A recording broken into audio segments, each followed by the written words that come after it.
Hi, everybody. I'm Zeke, and I am Rob's counterpart on this podcast. Did we decide on a for sure name? I know that we were kicking around two different ones, both having the number 2 in them. No, we certainly did not, but... I'm all right with either of them, to be honest with you. Well, we'll leave it to the viewers, the listeners. Call us in. Call Zeke's phone number. Yes, call my cell phone number, if you would. It's 555 screw you. Mm-hmm. 555 screw you. You got that? Or you can stop in and see him at... Where should they see you, Zeke? If you could stop by the corner of whatever the thoroughfare is that goes through Afton, Wyoming, and just start screaming my name, eventually I'll come out and greet you. There you go, guys. So get to them, one of those number, or the thoroughfare, and we'll record your vote. I like two hands in the map, personally. Yeah. I mean, I am personally biased to that as well, but I didn't look up the other one. So maybe we could have like a side podcast down the road, and we could spring that on people too. I like it. What was the name of the other one? I thought it was the only podcast or the first. No, the world's first podcast. No, but when you responded to the thread, you called it Two Boys One Podcast. That is a pretty good one. That is a solid one. So I would almost, even though my bias is there, I'd almost vote for that. Yeah, you're probably right. I had forgotten about that, and I didn't catch what you were referring to. So, okay, for the few first-time viewers out there, we are going to be referring to this podcast in one of the three forms going forward, although only one title will be used. It'll be Two Hands, One Map. It'll be the world's first podcast, and it will be Two Boys, One Podcast. You got that? Viewers, listeners, whatever. I think they got so it. I heard a resounding applause. I don't know if you did. I did too. The people are with us, sir. We're the People's Podcast. It's not a bad name either. Probably taken, but so far bad. We have more names than content. Always a good start. Maybe we could find a lucrative side gig by just naming other people's podcasts. That's not a terrible idea. What do we charge for such a service? Bottle of whiskey, time, lodging, travel, year's worth salary. Somewhere around $75,000. That seems fair. Yeah, I don't know. Podcast. I don't know what most people make from a podcast, but I'm assuming it's well more than that. Yeah. Podcasters are well known to be all very wealthy folks. So what's in a name? Everything's in a name, Zeke. Obviously, it's all I can come up with. So it's usually the opposite. Usually we have plenty of ideas and no names for it. That is true. We have I have pages and pages of ideas that have no direction, and I guess that goes with what you're saying is those pages of worthless shenanigans don't normally have a heading. So, joke's on me. It's a good one. What were you going to say? I interrupted you. Oh, the last time that we conversed, I had some homework to do, and so I'm looking through my book of truths regarding this podcast, and I have crumpet underlined. Indeed, yeah. And I was supposed to find out what sport it was. And near as I can tell, and for those of you who don't get that reference, you should stop listening, because that's about all this podcast is going to be. As near as I can tell, it is a reference to the actual pastry. So in order to understand the sport cricket, you would have to eat crumpets. And in order to understand what that is, you would have to live in an area where cricket is a sport instead of baseball. Sure, so that's tea and crumpets kind of thing. It's a predominantly British, or India. It's big in India, but it was occupied by Britain. Maybe not occupied is probably not the right word, but it was whatever territory. What do they call us? We're an estuary. Estuary. We are an estuary. There you are. So they were an estuary of Britain. Yeah. Huh, okay. I got there. I don't know what it's called. But it took me a little bit. Colony. Colony, from the back. I heard it in the back. You with your hand up. Thank you. You shouted it. I see another hand. Sir, could you please put a map between those hands? Yep, nailed it. He went as us for Halloween. I appreciate it. Thank you, sir. Continue. There was, in researching this, it took longer than I would like to admit, but I'm going to anyway. There was a crumpet game that was developed around 1996, which was odd because I was looking for something that existed previously to the film. And then, sure. When did the film come out? Probably about that time, huh? Yeah, it was. It's a good question. I want to say late 80s though. Was it really? Maybe as late, maybe as early as 92, but it was not 96. Okay. Because the third one came out around 97. Fair enough. But the crumpet sport was probably, maybe it could have been, but maybe not a direct reference to. I couldn't find a direct reference, but I can't believe it was uninspired by it. It's because it is very crickety. And then in going down that rabbit hole, I came across a sport called bandy, which is kind of like playing hockey with a softball or a volleyball. And then that led to Irish hurling, which was aptly condensed in the film Bandits by calling it basically football with sticks. Football with sticks? Yeah, it's a very violent game. American football? Or? American football. Yeah. Okay. Huh. Not necessarily as much padding.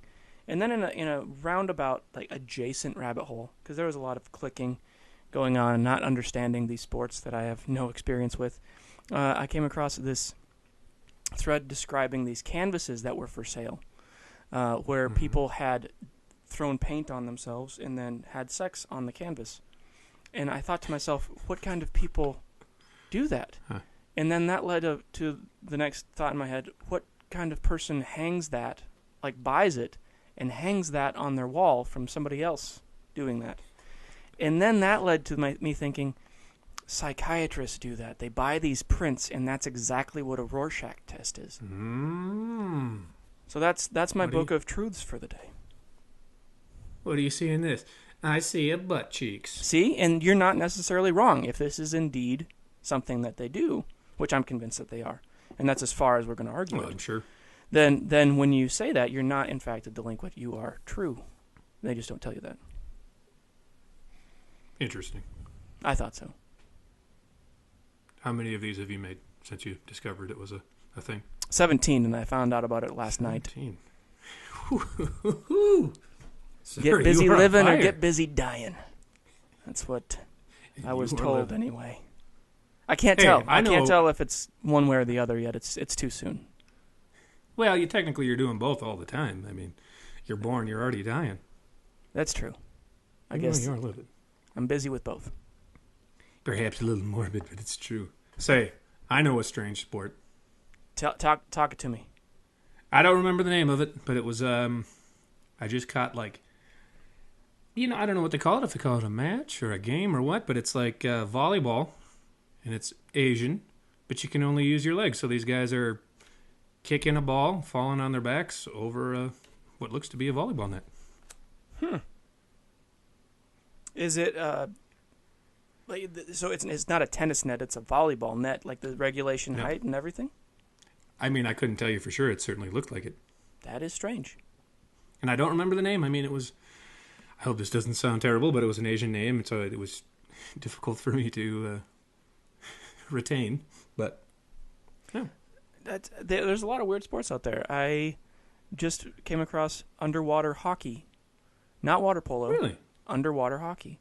And it seems like a feat of an accomplishment just to make it through a period of the sport. I can't imagine not finishing, not even playing. I mean, you've seen me in water. It is not a pretty thing. So for me to be involved in such a thing would be akin to drowning or being waterboarded. So I'd love to see it. You and me both.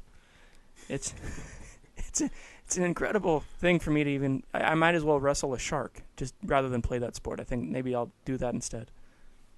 Well, you wrestled an alligator, so next up, shark. I did. I pinned him. I'm sure sort of. I guess I kind of pinned him on his belly. That's not a pin. I mean, I don't know. What are the rules for alligator wrestling? Maybe that's a pin. I don't know. I wrangled him into submission, I guess. I was really Good enough. Initially. I was just looking. My buddy lost a hand to an alligator, and I just wanted to get it back. And I checked his belly, and I didn't find it, so I let him go. Mm-hmm. Is your friend? Is he? How does he feel about clocks? He does not care for them. No. He is aggressively against them. Actually. Interesting. Very interesting. Yeah. Funny that you would mention that, but you're spot on. Good form, old chap. I mean, yeah. It's me. I had something, and then I lost it. Well, it must not have been important, eh? Oh, I can't imagine that if that were the case, we'd be talking about anything. Which we are. We are talking Which about we something. are still talking about things. Well, speaking of Hook, last week I also had some homework to do regarding the Lost Boy Scouts, a troop of wilderness boys in Neverland. Yes, and I what said did I was you going to write a find? novella. You did, and how is that novella coming? Well, I got the first chapter done. I know I said I'd have it finished by this time, but... Well, a chapter is impressive. Like, when you said you were working on it, I just kind of thought, well, I'd look forward to hearing your notes. But a chapter, that's like a thing. Like, you can read a chapter. I'm impressed. Like, a lot's happened in this last week. You wrote a chapter. Someone came out with a Kickstarter promoting a Rufio backstory. And I have yet to find my buddy's hook hand in an alligator. So... a lot of things have transpired. Yeah. A lot of Peter Pan related news this week. It would seem that the second star to the right has aligned itself with the first star to the right, and Neverland's not that far away anymore. What is that first star? Polaris? I don't know. I thought maybe it was just a pixel that had fallen out of the film. You're probably right. Yeah. Who am I to know? I don't know. So anyways, I just thought I would read it. Yeah, absolutely. In its entirety, unabridged. Unabridged. And I must say, I appreciate you being nice to me about writing a chapter, but wait till you see how long it is. Anyways, here we go. I'm a captive audience. I tied myself to the bed. You just squeeze bear cat? Skunk bear. Oh. Did Skunk bear just No, that was me just clearing my throat. I like it. I like the story already. Is that the native sound to the Lost Boy Island? Sure is. It's Call of the Lost Boy. Call of the Lost Boy. All right, you ready? Born that way. The Lost Boy Scouts. Chapter 1. The large cock in the lawn strutted its stuff as it circled slowly around Rufio. "Fuck me, not again," he muttered under his breath. Rufio was out on his annual Lost Boy Scout popcorn door-to-door sale. He was bound and determined to earn that gold foil marble drawstring bag this year, but all the goddamn cocks were not making it easy. On the bright side, he was only 3 cock beheadings away from his cockfighting merit badge. "Bring it on, little Jerry," Rufio exclaimed as he drew Pete's old sword from its sheath. The cock took flight, using its fairy dust and happy thoughts. Its talons extended in a really spooky and threatening manner. Rufio did a pretty neat little sword spinny thing he saw in a movie, but in a series of unfortunate events, the sun glinted off the metal of the sword and blinded him. He stumbled, tried to recover, but the cock's friend had secretly tied his shoelaces together. Rufio fell to the ground, the cock hot on his back. What a series of unfortunate events, Rufio thought to himself. This wasn't the first time he'd had a cock hot on his back, and it wouldn't be the last. "What do we say to death, Rufio?" Rufio asked himself. "Not today," Rufio replied. Then he did a really neat couple of moves. They were terrific moves. The best. Everyone says so. Believe me, I know a lot about neat moves. First, he cut his shoelaces apart, and in a fluid motion grabbed the cock's bulging mushroom-like head, flipped onto his back, and cut the cock's head off, spilling all of the hot fluids onto his face. For Rufio, the day wasn't done until the cock gushed all of its hot fluids all over his face. End of chapter 1.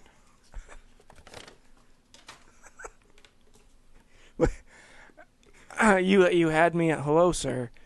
I gotta say, if you finish that, Point me in the direction of a signed copy and live reading. Hey, you got it, man. Number one fan, maybe.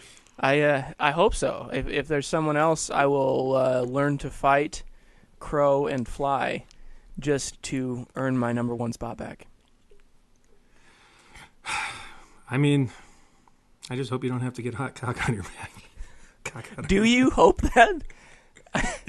The amount of references in there are impressive, and I gotta say, they do not go unappreciated. Well, thank you. So your appreciation is not unappreciated on this end. I really, really hope that is a continual chapter reading. Zeke, I have no life. It'll continue. Excellent. And if but for some reason down the road, chapter 22, you find that you have crowed too many times and need a stand-in narrator, I would love to read a chapter. Hey, beautiful, man. We could alternate it every week or every other week, or you can just read them all for all I care. It doesn't matter to me. Chapter 22. Let's stick with chapter 22. Chapter 22, very good. I'm going to write that down. Chapter 22. I get to read that one. If you're not feeling up to it. After that? Oh, I'll get to chapter 20 just so. I'm sure I could be persuaded. At knife point. This is my solemn swear to you. At chapter 22, you're reading it. I am going to make it just the classiest chapter that has ever been written in literature. That is my promise to you, Zeke. I have no doubt that it's going to be appropriate for all ages, clean, yes. And a great way to end your evening before bed. It's going to be all those things and more. Yep, it's the and more that I'm really looking forward to. Me too.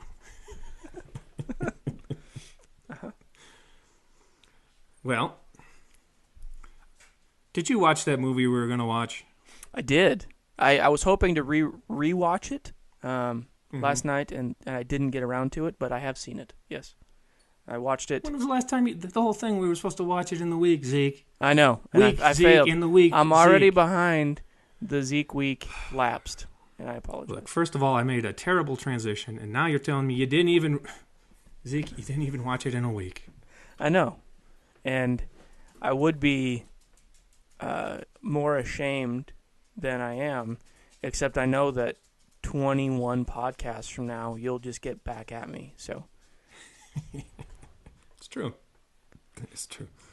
Anyways, shall we talk about the movie I touch? We shall, and I'm curious to know what you thought of it, because it's, and I'm sure that we'll come across this both ways as we progress.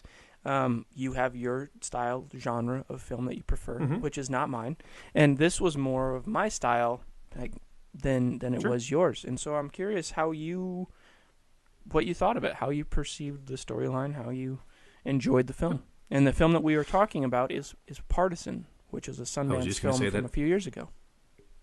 I was just going to tell everyone, one of the things we're going to try to do is Zeke and I will watch a movie a week. Zeke a week. That's the name of the segment, Zeke a week. They're going to start adding up. And then we'll talk about it. Pardon? They're going to start adding up. They are indeed. Too many Zeke a month, Zeke a year, Zeke a decade. And it's important. I didn't realize this was the title until right now, so I'm on the same page as the rest of you. It's important to visualize when we go to these Zeke a week segments to see like World War II Japanese planes in Pearl Harbor, and you're pointing to the sky yelling Zeke, an incoming plane. That's what's going on in my mind right now. You're testing my knowledge a little bit. That really is what they said, isn't it? Yeah, it is. It really is Zeke, what they said. Yeah, yep. Zeke, yep. Anyways, yeah, we'll talk about it. This week's movie is called Zeke. Sorry, I saw a plane. I saw a plane. I saw it too.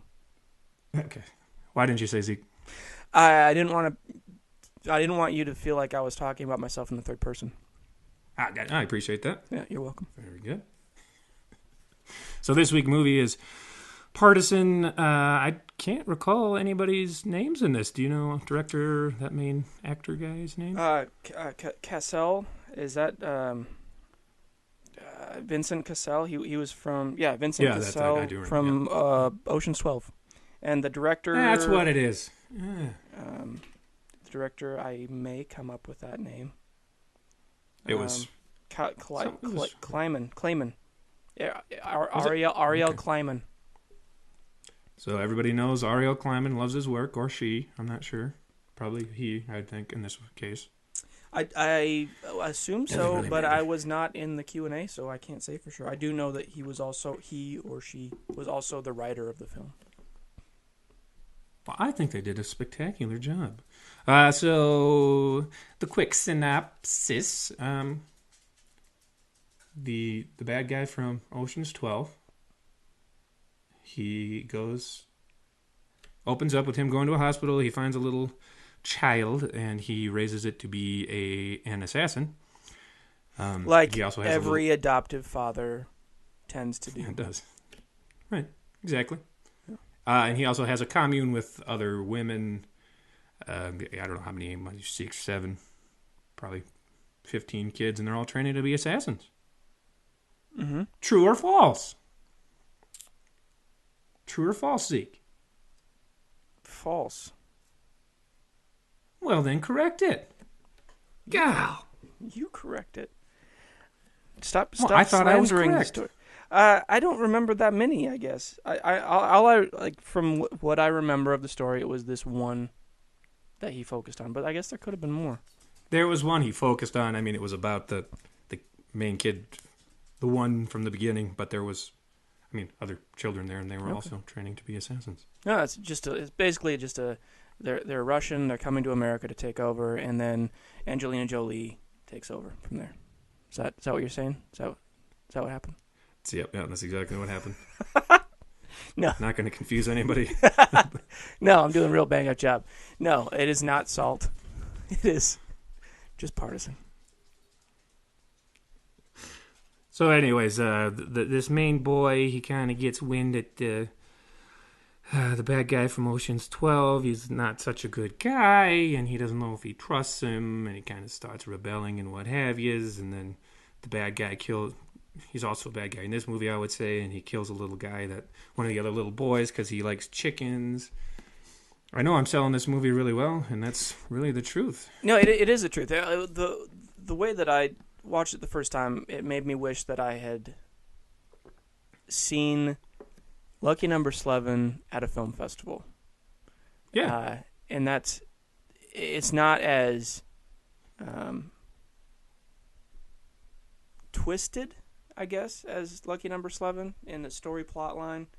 But the relationship between the adult and the child reminded me of Lucky Number 11. I can certainly see that. I would say I really enjoyed it. When you say you and I don't think our tastes are so. They definitely overlap a little bit, but like your knowledge on specific like horror and sure, like just an overall understanding of names, I think you have a better grasp on than I do. But perhaps I don't know about that. Anyways, I think this one overlapped. I really enjoyed it. Maybe because it wasn't too much action. It was pretty slow played. It was more of a, I don't know if I should say. Yeah, I wouldn't count it as action. Yeah. But it was kind of leading. Yeah, I would count it in. It's not. I wouldn't count Deer Hunter as action either, but I would say that it kind of ends up in that category a lot. So it's the same kind of slow play for tension, while there are guns involved, and I think that's why in my general assessment it kind of got lumped in with action. It's hard to make an action independent film, so absolutely. Yeah, take that with a grain of salt. How were you able to see it? I'm curious how you achieved it. Like I bought a copy of it after the film festival. Mm-hmm. Did you find it on Netflix or Amazon or? It's a little place I could call. None of your business. That's fair. None of my business. No, it was iTunes. It's out on iTunes.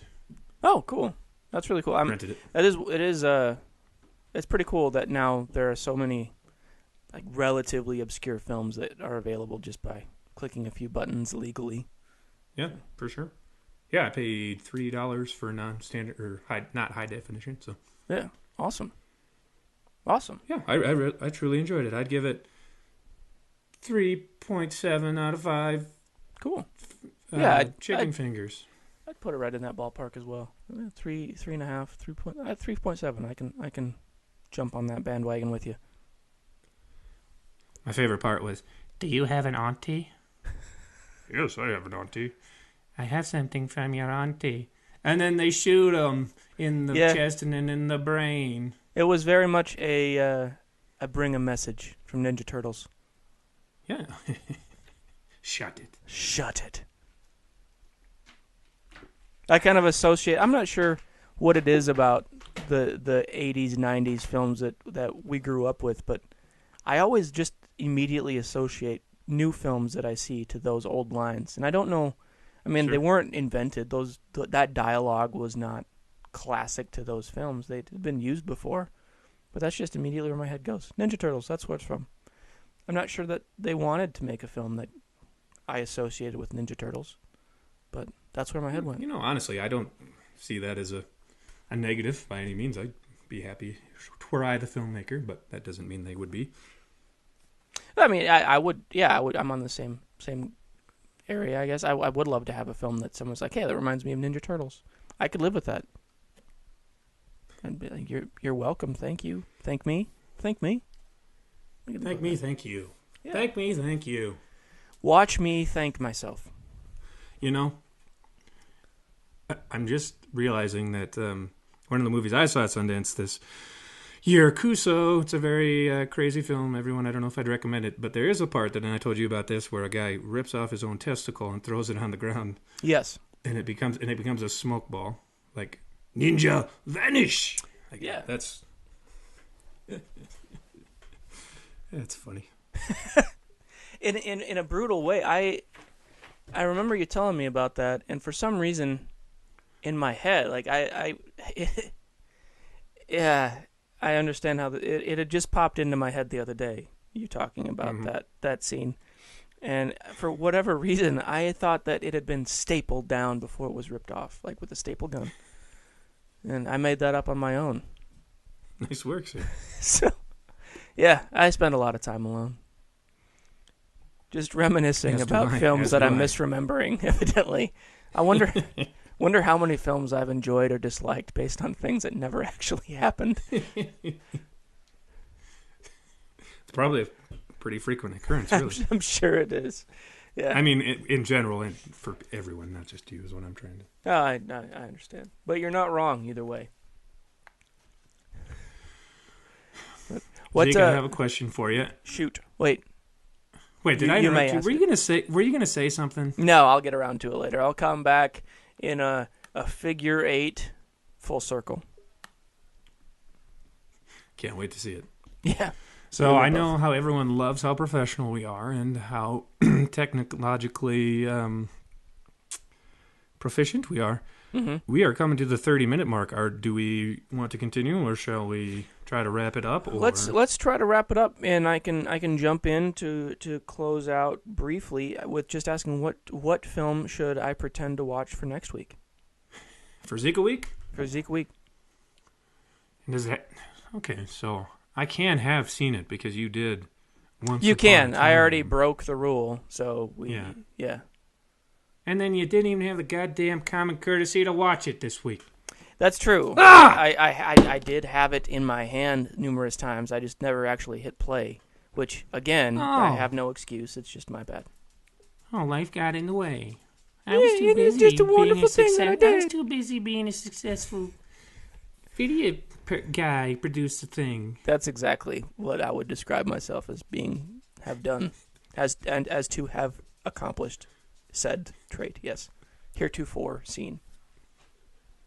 Heretofore seen. What were you gonna say? Before I got on that little. Oh, what movie? I was gonna bring it back full figure 8 and ask what film you would like me to pretend to have seen for next week. One of these times I got a really good one just to stick in your craw? Do you want it this week or do you want it a different week? We could do it this week. I got some. I got like 20 hours in a plane this week, so I might actually be able to pull it off. Where are you going? I'm going to the East Coast, and then from the East Coast to the West Coast, and then coming back to the Midwest, the No Coast. East Coast, West Coast, No Coast. That's what I'm doing. East Coast, West Coast, No Coast. No problem.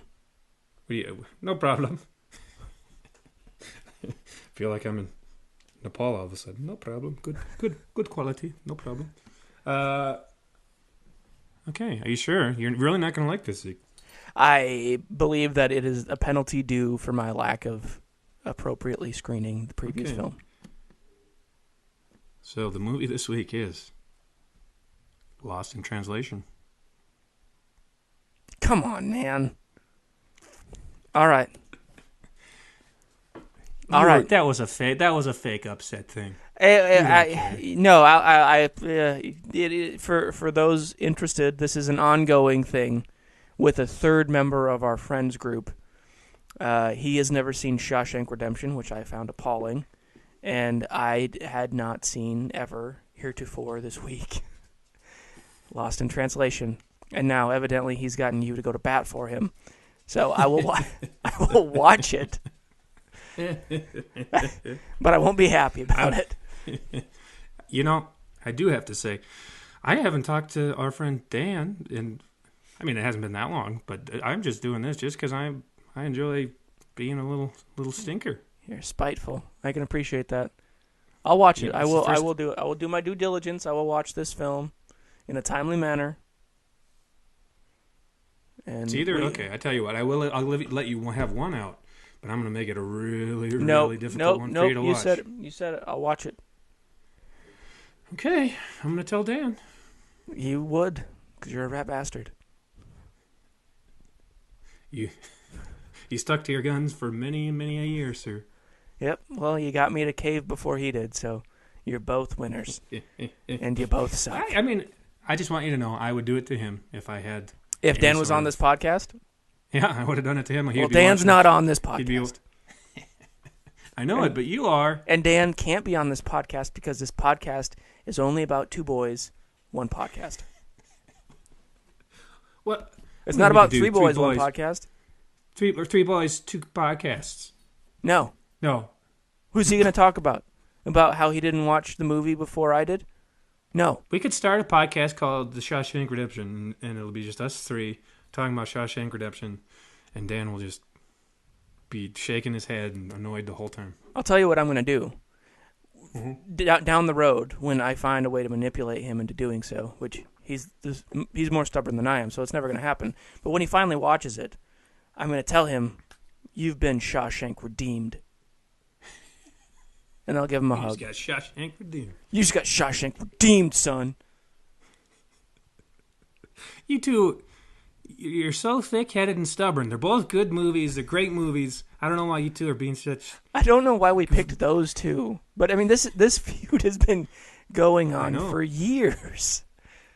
I don't know if it's 10 years, but it's been a long time. I don't feel like... It was right after high school, so it's pretty close. Maybe 12. Yeah. Jeez, even longer than. I mean, Lost in Translation, when this started, was a relatively new film. Mm-hmm. All is lost. So yeah, that would make it. I can't recall, but I would say that was early mid 2000s. Yeah, the mid units. To all of our listeners who have joined in on Two Boys, One Podcast for the first official episode, the second non. Thanks for listening. Thanks for listening, and thanks for being okay with us talking about how long we're going to make it and me saying that my batteries are dying and just being you. Keep on doing good people stuff, good people. Okay, I'm Rob. Who are you? I'm Zeke. Let's try it again. I'm Rob. Okay, love you. Bye. Goodbye, everyone.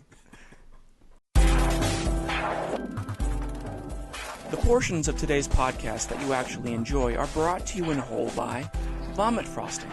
Developed in 2013 on a bet that one could not consume 40 Peeps in an hour, this fad has spread across areas of the world where sugar is still a treat, and gluttony still a sin. Have you ever ached for that sweet taste of victory? Well, Mother Hen, opportunity knocks. Your baby bird experience is now possible with vomit frosting. Available for your mouth-to-mouth regurgitating enjoyment in 93 flavors. Perfect for wedding cakes, s'mores, or just mainlining like you're at the frozen yogurt shop. Vomit frosting will keep your peeps chirping. Honey, give me some shug. Don't knock it till you vomit.